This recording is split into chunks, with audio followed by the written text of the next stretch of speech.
اور مجھے جان کی امان بھی دے۔ حسن نثار، 21 اپریل 2020۔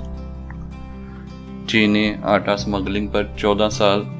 جبکہ ذخیرہ اندوزی پر 3 سال قید ہوگی، لیکن اصل سوال پھر وہی کہ عمل درآمد کتنا ہوگا اور اس سے بھی بڑھ کر کہ یہ اس کی رفتار کیا ہوگی۔ اس موضوع پر بات کرتے ہوئے وزیر اعظم نے کہا تھا کہ حکومت ملازمین مینیجرز پر نہیں، ان کالے دھندوں کے مالکان پر ہاتھ ڈالے گی۔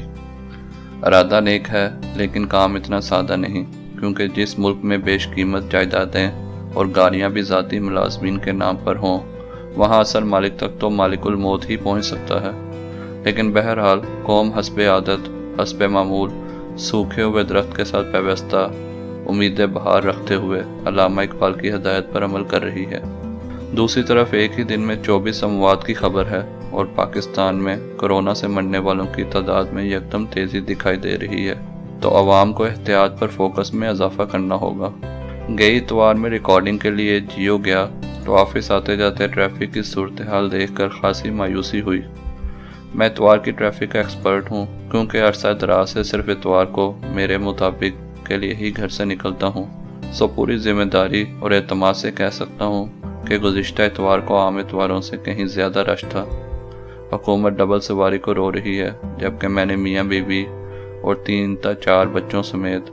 5 تا 6 سواریوں کو موٹر سائیکلوں میں ٹھونسے ہوئے دیکھا۔ نہر کے ساتھ والی سڑک پر ٹھوکر نیاز بیگ تمال روڈ 2 جگہ ناکے نما سرگرمیوں کی کم از کم مجھے سمجھ نہیں آئی کہ خواہ مخواہ ٹریفک پھنس جاتی ہے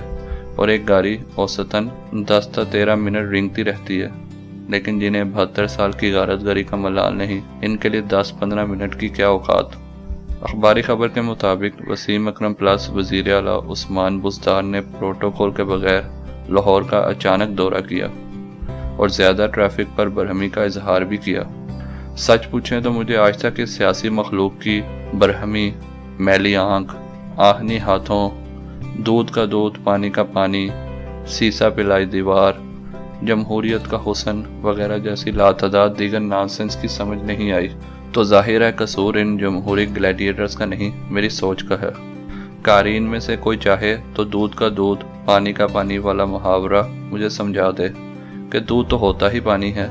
بات چلی تھی کورونا سے، تو ایک بار پھر عوام سے انتہائی احتیاط کی اپیل ہے کہ جاگتے رہنا، صرف حکومت پہ نہ رہنا۔ لیکن کچھ اور حقائق بھی قابل غور ہیں، مثلاً یہ کہ ہر سال دنیا میں روڈ ایکسیڈنٹس کی تعداد 13,50,000 سے کچھ زیادہ ہی ہوتی ہے، جن میں روزانہ 3700 لوگ زندگی کی بازی ہار بیٹھتے ہیں۔ دنیا بھر میں ہارٹ اٹیک سے مرنے والوں کی تعداد 60 لاکھ سالانہ سے زیادہ ہے۔ دنیا بھر میں تو ٹی بی ختم ہو چکی، لیکن پاکستان میں اب بھی 69,000 افراد سالانہ کے حساب سے ٹی بی کی بھینٹ چڑھ جاتے ہیں، اور ہیپیٹائٹس سے ہر سال 1,30,000 پاکستانی اس نظام کی سولی چڑھ جاتے ہیں، جس میں پینے کا صاف پانی ہی موجود نہیں، اور شاید کم وقت اس بات پر ہوتا ہے آج اتنی بھی میسر نہیں میخانے میں، جتنی ہم چھوڑ دیا کرتے تھے پیمانے میں اپنے۔ میڈ ان پاکستان کے پیمانے بھی عجیب ہیں کہ کچھ لوگوں کی پیاس بجھانے کے لیے خالص انسانی خون کی فراوانی ہے، جبکہ بھاری اکثریت کو پینے کا پانی بھی نصیب نہیں۔ 1 فار دا روڈ کے طور پر یہ بھی سن لیں کہ پچھلے برس صرف تھرک میں غذا کی کمی کے سبب 820 بچے اللہ کو پیارے ہو گئے، اور میں سوچتا ہوں کہ جب یہ 820 بھوکے بچے رب کے حضور پیش ہوئے ہوں گے تو رب نے ہم سب کے بارے میں کیا فیصلہ کیا ہوگا۔ ہم سب سے میری مراد وہ لوگ ہیں جنہیں دی گئی اہم ترین ہدایات میں سے ایک یہ بھی ہے کہ ہمیں دائیں ہاتھ ساتھ اور بائیں ہاتھ ساتھ گھروں کے حالات کا علم ہونا چاہیے، اور اگر تمہارا پڑوسی بھوکا سو گیا تو